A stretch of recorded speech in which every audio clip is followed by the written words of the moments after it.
இன்னைக்கு சரஸ்வதி பூஜை special veg சாப்பாடு. டயட் என்ன ஆகுதுன்னு பார்ப்போம். Welcome to day 94. இன்னைக்கு ஃபுல் வெஜ் டயட்டுங்கிறதுனால இந்த லோ ஃபேட் ஹை புரோட்டீன் பன்னீர் எடுத்துக்கிட்டு இதில் மஞ்சூரியன் பண்ணிட்டேன். அப்பளத்தை ஏர் ஃப்ரை பண்ணி பார்த்தேன், சரியா வரல. அதனால பொரிச்ச அப்பளம் கொஞ்சம் எடுத்துக்கிட்டேன். ஏர் ஃப்ரையரில் மஷ்ரூம் 65 பண்ணலாம்னு நினைச்சேன்.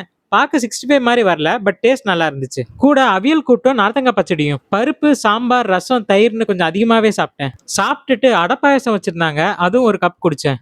ஈவினிங்கா ஒரு கப் காஃபி குடித்தேன்.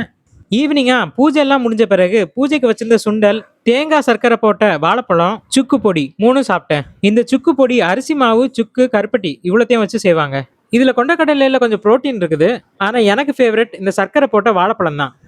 பெரியம்மா வீட்டுக்கு போயிருந்தேன். அங்க அவங்களும் பூஜை வச்சு சுண்டல் பொட்டுக்கடலை எல்லாம் வச்சிருந்தாங்க.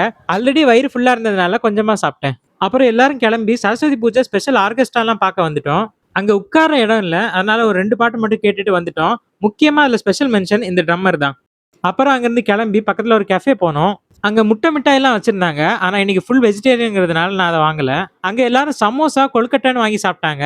எனக்கும் சாப்பிடணும்னு ஆசை தான். ஆனா ஆல்ரெடி டயட்ல வேற இருக்கும். இன்னைக்கு வேற வயிறு ஃபுல்லா இருந்துச்சுன்னு அவாய்ட் பண்ணிட்டேன். டின்னருக்கு சோயா சங்க்ஸ் போட்டு உருளைக்கிழங்கு குருமா வைக்க சொல்லியிருந்தேன். அது இட்லி கூட வச்சு சாப்பிட்டேன். காலைல வச்சிருந்த சாம்பாரும் இருந்துச்சு, பட் அது அவ்வளவா நல்லா இல்ல. யூஸ்வலாவே வெஜிடேரியன் டயட்னா கொஞ்சம் ஹை கேலரி தான். இன்னைக்கு ஸ்பெஷல் பூஜை பிரசாதம் எல்லாம் சாப்பிட்டதுனால நம்மளால இன்னைக்கு கேலரி டெபிசிட்ல இருக்க முடியல. மீண்டும் சந்திப்போம்.